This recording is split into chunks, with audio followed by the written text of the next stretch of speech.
All right, so with that, we will officially get started. Good morning, everybody. Thank you for being here at our next edition of the Fireside Chats.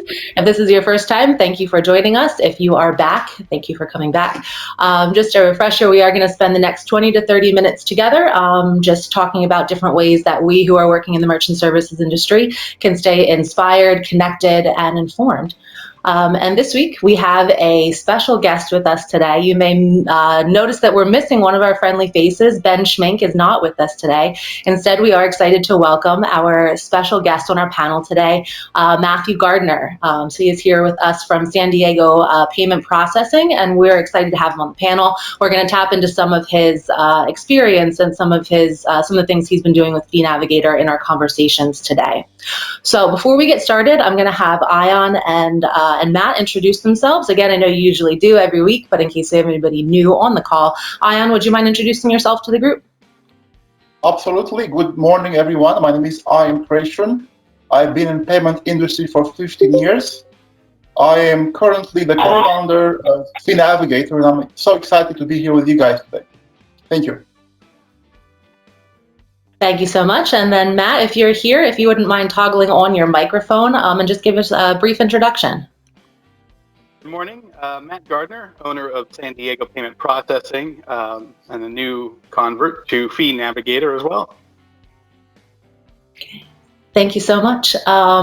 So we will go ahead and get started. I do also see we have Don Keating on the call with us. He has also works with Fee Navigator's marketing team, so we may tap into him a few times today as well. The focus of today's webinar is about building your business and maintaining leads in your pipeline during this time of social distancing. So we're really glad that Matt was able to join with us today because he's been able to make some real headway with using the Leads Funnel Unlimited. We've been talking about the Leads Funnel Unlimited for a number of weeks, and we're excited to have Matt here because he's actually got some real life in practice examples that he can share with us for how he's been using that. So before we get into those kind of granular details, I'm hoping that we could hear just a little bit more about you, Matt. Can you tell us what you did before you got into the merchant services industry and how you got started in this business? Yes, thank you very much. So before this, and still am a owner of another business, a couple of rental shops at the local beach here in San Diego, renting bikes and surfboards and fun beach equipment. And that answer relates to the next answer of how I got into this business. Being a business owner, needing merchant services in a variety of capacities, my then representatives of merchant services didn't give me the service that I felt I needed as a business owner. And I thought there was many things that could be improved compared to what I was seeing in the industry. And I thought I'd give it a crack. I had a successful business.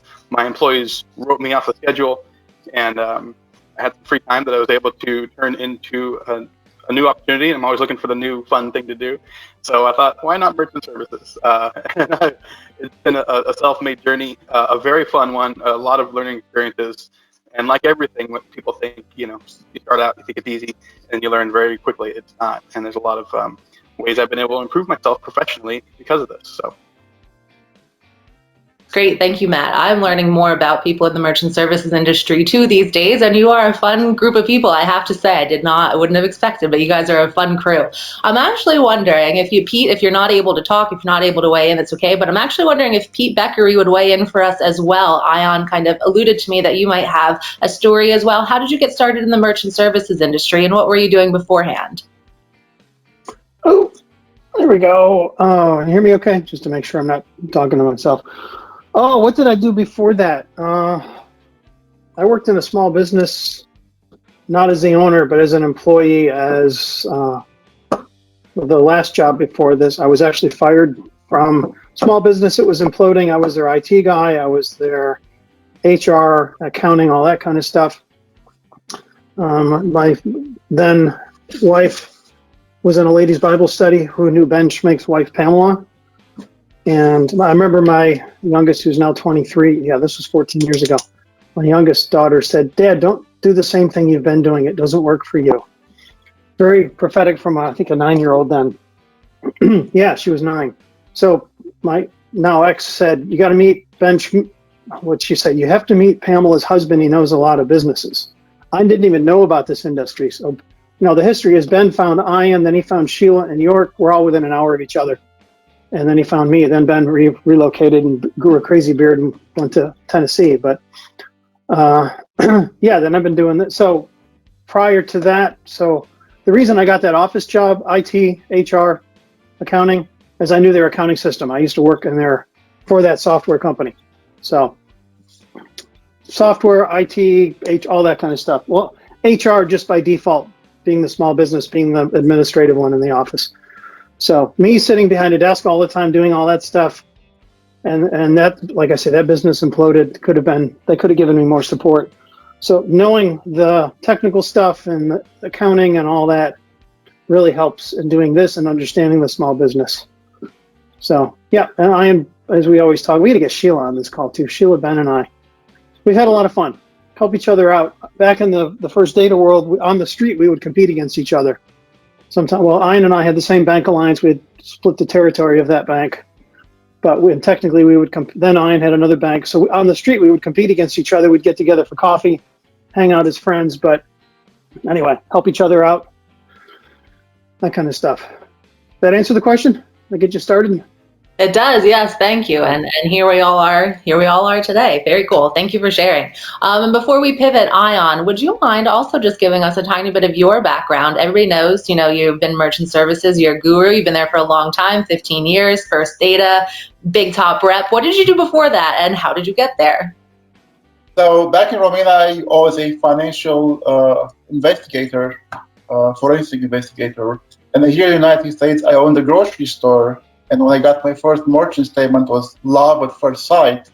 But then I had a coffee shop, and I was looking for a way to increase the revenue for my coffee shop. And then I was walking into an organic food store, and I met Ben Schmink selling gift cards to a business owner, and that's how I got into the business. Actually, just like you said, Kira, I discovered that merchant reps actually are fun people to work with. And actually, I'm impressed that Matt was a business owner as well. And I got a phone call today from one of my clients who I signed 14 years ago. He's looking into coming into the merchant business because he really thinks that he can help other business owners like himself. So it's a fun group to be part of. Thank you. Yes, thank you. Absolutely. And then I also see we have Lisa, we have Mike on the call. If you'd like to weigh in, I will give you a moment to do so. If you are not in a state where you can or not ready to speak, totally fine, but we'll see if either of you have a moment to weigh in. Okay, then we will move on. Again, anybody to feel like they have to speak up on this call. I don't want to feel like you have to, to raise your voice or anything else, but we always want everybody to feel the opportunity that they are able. So we'll move on to our question and kind of get into the meat of today's conversation, which is about, this topic of lead generation and specifically the Leads Funnel Unlimited. So I'm going to pivot back to Matt. Matt, can you tell us where specifically you've been using the Leads Funnel Unlimited? And I'm asking you that because I know you've had some pretty good results over the last couple of days implementing that. We talk a lot about our Leads Funnel Unlimited. We talk a lot about opportunities, different ways to use it, but you're somebody who's actually been able to make that work in the real world and capture a couple of leads, even during this, this strange time of social distancing. So Matt, can you tell us where specifically, like what channels you've been using the Leads Funnel Unlimited and what type of results you've seen from that? I always forget I'm muted. Yes, of course. Happy to share that. First off, my very first experience was great. As soon as I signed up, I immediately posted just sort of a testing of the waters with the lead generation link on my LinkedIn. Seems appropriate, I guess. They have the same name. And instantly I got, or not instantly, but before the first day was over, I had 3 new submissions that were uploaded to it, and that was great. So since then, I've been more working on sort of just testing it out with some different platforms, but nothing too active because I'm a firm believer in having a plan rather than the shotgun approach. So I've been working with my marketing team and finding out creative ways to do it. But right now, we've been playing with some email campaigns. We're working on a Facebook campaign as well. And just my own personal network of like BNI members and other professional networks that I have in my group. I've been sharing this link with them as well. and hoping that that sort of word of mouth advertising, which is still the best form of advertising in the world, can be capitalized with some tool like the link from Fee Navigator. Awesome. Thank you for that. So definitely heard, using LinkedIn, got some immediate results there, experimenting with email. Ion, I want to pivot over to you for a second as well. Anything else you've heard, among our clients, people are using Fee Navigator, of things that they're using that are working for them? Yes, I was talking to one of our clients last night. He said that he's using the link through the text. He's basically texting the link to merchants. Merchants receive the text, they click the link, upload the statement right into their mobile phone, and create engagement that way, that simple. We are planning to actually release a video about how you can use your mobile phone to use a Fee Navigator unlimited leads funnel. That's awesome. Thank you, Ion. I, even being a marketer myself, sometimes kind of forget about the text channel, just because the world changes so quickly. It used to kind of be like, whoa, you don't go into somebody's cell phone, you don't really text people. It's not what you do. But the world is changing. People are more receptive to that than ever before. So those are 3 great channels to, consider using the Leads Funnel Unlimited. But just to make sure that this conversation is really, really useful for everyone who's here, I'd like to talk briefly about what types of messaging resonate or stimulate a merchant to drop that statement. So again, it's to somebody to do that. If they're going to interact with your message, they have to make a choice. Whatever they're reading, whatever they're seeing, it has to, like I said, stimulate them to want to actually go put that merchant statement in there and start the process. So again, I'm going to ask Matt first. What is kind of the value add or the hook that you've been using to get your merchants to take that first step? Yes, I think it has to be simple. It has to be really easy and quick. You can't have any kind of long, drawn-out messaging. And really, what it comes down to with something like a merchant statement, it's speaking towards the price, the fees that they're paying with their merchant fees. And it has to be something quick and easy. Like my first post was something like, "Are you paying too much in your fees? Submit your merchant statement here to find out." Something like that, or upload your statement here to see if you're paying too much. So something easy, something quick, something simple, but something that sort of raises an alert in their head that says, "Oh, I might be paying too much in my fees. Am I paying too much in my fees? I don't know. This will take a few seconds to find out. Let me pull up the merchant statement and see." It's that easy, rather than submitting to somebody and having them get back to you later on, which seems not so easy. That's the beauty of it. It has to be simple, it has to be quick, because Fee Navigator is simple and quick. Otherwise, it wouldn't match. Great advice. I think that's great advice. Keeping it simple, really direct. I think it's a really wise approach. Ion, any additional thoughts about that, or any additional strategies?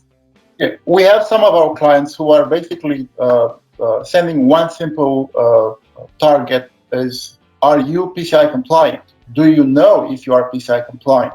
And basically asking merchant to basically find just one thing, which is if they are non-PCI compliant, and Fee Navigator Unlimited Leads Funnel will be able to instantly capture and identify the non-PCI compliance fee. So that's one thing that they can do to reduce their cost during the difficult times by taking care of that. And I'm sure that the agents who are on the call who would like to help a merchant would be able to assist the merchants to do the FAQ questionnaire and then become PCI compliant and avoid a fee that can be anywhere from $19 to, I saw, as high as $125 or even $159 a month. That it's unavoidable, which can be avoided, and they waste those money during the difficult times. Yeah. That's great, thank you. And I'll also tap Don just to see if he has any thoughts, because I know he also works kind of in the marketing world. Just any thoughts, Don, about a way to make this message attractive? Strategies that we can use to get, those potential leads or those merchants to click the button and do the thing. Yeah, I think everything that they were saying is good as far as that. I mean, especially now in this time of lockdown, everybody's stuck in their house. I find if you have a little bit more of a message, people have more time to read a little bit of a longer sales email, doing case studies, showing what you've done, how it's working, stuff like that really opens up their eyes and will get them to if they don't know you, especially if you're cold marketing more than if you're just sending it to your customers. If you're cold marketing, if you build up yourself first, tell them a little bit about it, how it's going to work, and how simple, and it really only takes a couple seconds, and then you send them the link, I think they get more response that way. Yeah, that's a great point. Something to raise too. In Fee Navigator's blog this week, we're continuing our series on closing accounts in a socially distant climate. And something that we reference is that very idea, kind of building up your ecosystem of information, the idea that people are consuming tons of media right now. And so even though it is a crowded space, if you don't add your voice, you're only going to lose out, so send that email, do that thing, write the blog, do the case study. People have a little bit more bandwidth to look at that right now. We really are finding that people out there, regardless of their industry, are looking for solutions and are open to making a change, open to exploring something, open to technology, maybe where they haven't been before. So I think those are all great points. Thanks for sharing, guys. So then to talk our kind of fourth question for the day, staying in this line of kind of lead generation, we're going to talk a little bit about retention, which is not generating new leads, of course, but hanging on to the merchants you have, making sure people are not slipping out of that back door. So one retention strategy, or a strategy that can kind of work in tandem with retention, is also looking at your merchants in your book, looking at your clients, and finding out if there are places that you can align your goals and values to do some additional selling. I hate to use the word upselling, it's an ugly word, upselling, but are there ways that we can look at our clients and maybe in this very specific time offer them a new tool, a new service, and maybe just have you found any ways to do that effectively? I'm going to ask Ion first. Okay, so during these difficult times, all merchants should look being present, omnipresent, with the way they can charge and get paid. Omnipresent means they should have a link they can send to a client to click and make a payment, which is called hosted payment page, or they should have a mobile device to get paid, or should now think about having a web presence or even a Facebook page. So I really believe that right now people have to learn new ways of doing things, and actually be forced in going digital and embracing the e-commerce presence, which is the only way to survive during these difficult times. Last night, I was so pleased and I was so excited, actually. I feel so good. I felt so good to have a client of mine who I signed many years ago calling me to tell me thank you for selling us a mobile app 5 years ago, because that actually helped us be in business today and grow and strive during this difficult time. That feels so good to have that honest thank you from a client that you helped a long time ago, and they thank you this time. So, and then when those situations are happening, just capture them on your YouTube channel, capture them on your Facebook, get a testimonial so other people can see those as well. Great insights. Thank you, Ion. Matt, do you have anything to add to that? Yeah, one of my favorite things to be able to speak to about this value-added service should be personal, in my opinion. Now, some people have really big portfolios, and it's harder to get as personal with their clientele. But really, you need to know what their needs are. You need to know your clients and how they do business and what they're doing, and you need to be able to understand that. And when you approach them with a value-added service, like a payroll service or a point-of-sale system, or a new terminal, or a new pricing structure, or something like that, it should be based on their specific needs for their business. And it should come with, hey, I know that you do business this way, and here's this new tool that can really help you do this, or you've been talking about this problem that you have with timekeeping. Here's a new app you can download that'll help you with this, I can help with. Or there's this new point of sale system that just came out. It's perfect for your business because your business does this, and this. All of it should come with an ear. And we have 2 ears and 1 mouth. You should use them proportionally. And I love that because you have to listen to your clients. You have to know what their needs are, and you have to have conversations with them on a near continual basis so that you have that understanding. And when those value-added services come available, when you have those opportunities to sell them, it should be instantaneous. You should know exactly who your clients are. That would be perfect for that. and you can speak to them directly. And that just speaks to the relationship that you have with your clients. And that's the relationship that I really enjoy having with my clients as well. Thank you, guys. Very wise words from both of you. We'll ask the audience too. I know we have some other merchant services professionals in the audience today. Any additional thoughts on that point? Either making connections, retention, strategies for selling additional services. I'll just pause for a moment to see if anybody has anything to share for the group. Yeah, I've got something to add to that. About a third of my portfolio are grocery stores. I have a partner. I have like 200 plus merchants in my portfolio. I have a partnership with a point of sale system to retail a lot of the grocery stores. They are actually, one of them called yesterday, and we're working on getting them just a mobile app. He has people, his customers want curbside pickup. That system, that's another conversation that's not going to happen today or this week or this month, is having that system add that part to the whole deal.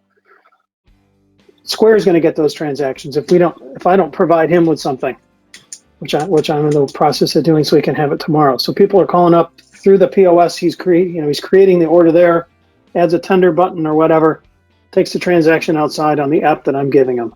So business is changing. He wants that contactless because he wants to curbside pickup, and nobody wants to touch and transfer anything besides handing him grocery bags. They don't want the credit card coming over this way. He can hold the device that can do the contactless thing. That's what we're seeing. Is how do we adapt to this strange new world, I call it. In our little world, go out there with a new toolbox or go out with a tool bag and say, here, let's expand on this. Otherwise, they're going to find that service somewhere else and we're going to lose them. So we have to be creative now in this downtime. So when the downtime is done, then we can get out everywhere, revisit, add a website, add the online ordering, like the restaurant thing. Can we give them that service? Can we keep them and build on what we have? We're always in this commodity business. We always need to be building. If we have a retail thing, do they have a website? I'm just looking at my Instagram, a customer who has a little it's an artist in the Gallery Row in Lancaster City where I am. One of these artists, she has a little coffee shop and she sells popcorn, little gourmet popcorn. She just ordered, her Instagram said, I just ordered a whole bunch of this stuff. Boom, shut down. So now she's looking at delivering it and getting it out there before it goes stale into the garbage in the dumpster out back. So she has a Square, because I know she takes the Square when she sells her artwork somewhere. So I'm going to give her a call after this and say, hey, that device I gave you in your little coffee shop, you can take that in your car with you. I want to keep those transactions. So we need to rethink and retool, and then get out there in another wave and reach our folks, whether it's email or face to face, or it's crazy, all this stuff going on. I'm grateful for my grocery stores because my portfolio, all of us who have a portfolio, boom, retail shut down. We have plenty of customers. Well, a little place that's a very low, a community of Main Street retail place that sells ballet shoes and outfits for a dance studio. Well, it's not the dance studio, but everybody from the dance studio goes over to buy their stuff. Guess what? They're shut down. So, there's that conversation. How do we get by this? Let's suspend the account, see you in however many months, and open it back up. A lot of phone calls coming in. We have to adapt to that. Not just receiving the calls, but then proactively, when this craziness is over, let's get out there. So anyway, that's my 3 cents. Yeah, no, absolutely. Really, really good insights. And also really, really nice practical examples of kind of some real life stuff that's actually going on. Because, we talk about a lot of these things in the abstract. So appreciate you kind of bringing those real life examples and making it real. Anybody else before we pivot to our last question of the day, our last 4 minutes? Yeah, thanks, Don. I just had a couple of things. I'm not in merchant processing directly, but through all the work I've been doing, I hear what you guys are going through. Big thing right now is not to actually be selling, but to be offering free content and building relationships for later, like what Fee Navigator does with these Fireside chats. It's totally free. You never know what you're going to get. You might get something great out of here, or you might just get some companionship, or you could talk to some people and see their faces. But really, now is the time to be using marketing more than ever, because most of the companies and people are cowering and they're scared and they're not spending money and they just don't even know what to do. So they get petrolized into just fear and not doing anything. So if you get out ahead of that and you market to people, I mean, some of it is going to be to spend some money to actual traditional marketing, but also just making YouTube videos, making creative posts, thinking of different stories that you could put up on LinkedIn of something like we were just talking about, like taking your solution into a curbside mobile service, and you can use the terminology of the merchant processing and of the customers to make them see, oh, I have that same system that he's talking about in that post. I didn't know mine could do that. Why didn't my rep reach out to me and tell me that I can make that change and take curbside services or mobile payments? Just things like that. Some of it free, some of it paid, but now this is really time to be proactive and not wait and then be reactive when all your competitors take off and you're still not doing anything. Awesome insights, everybody. Very, very, very cool stuff. I think they're getting into this morning. So with that, we'll get to our last question, and we'll ask everybody if you are willing to answer to keep it on the short side, just so we can keep everybody moving through their day. But our last question is actually something that we borrowed from our friend, or that I borrowed from my friend, John Whitehall. He was on the call with us a few weeks ago. He is a sales specialist, and something he does in almost all of his classes is he asks for a big, fat positive. He usually asks for that at the beginning of the session. We saved it for the end just because I wanted to make sure we got through some of our important content for today. But the big fat positive is that we are asking for one thing that happened to you in your life, in your business, with your family, with your kids, anything that you want to share, but one big fat positive from the last week. And I'm going to ask Ion if he will start. I mentioned earlier, my big fat positive was making a difference to one client 5 years ago, and hearing from him call me saying, thank you for saving my business by selling us a mobile app 5 years ago. That's my big fat positive. That feels good. And because of that, my goal is to help one every day. Help one every day. Make a difference to one person every day. That's my goal actually for this week. Difference to one person. That's great. Thank you so much, Ion. I'm going to ask Matt next. Yes, thank you. My one big fat positive relates to my other business, which has been closed down because of coronavirus.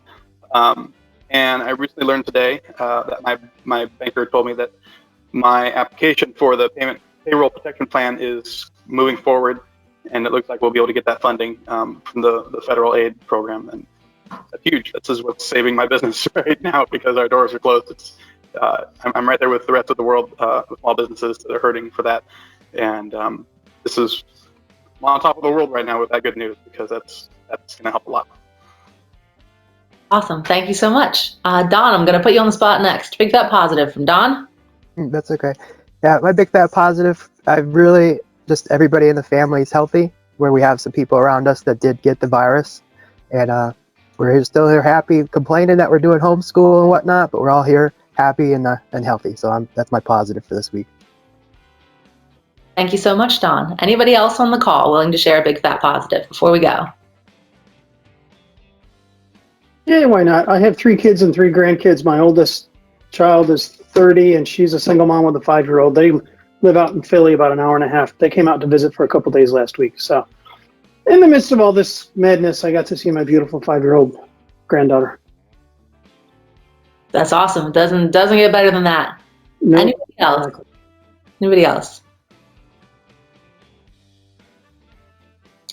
No, I'll share mine before we go. My big fat positive is that last week I got a handwritten letter from my niece, Mary, who lives in Texas with the rest of my family.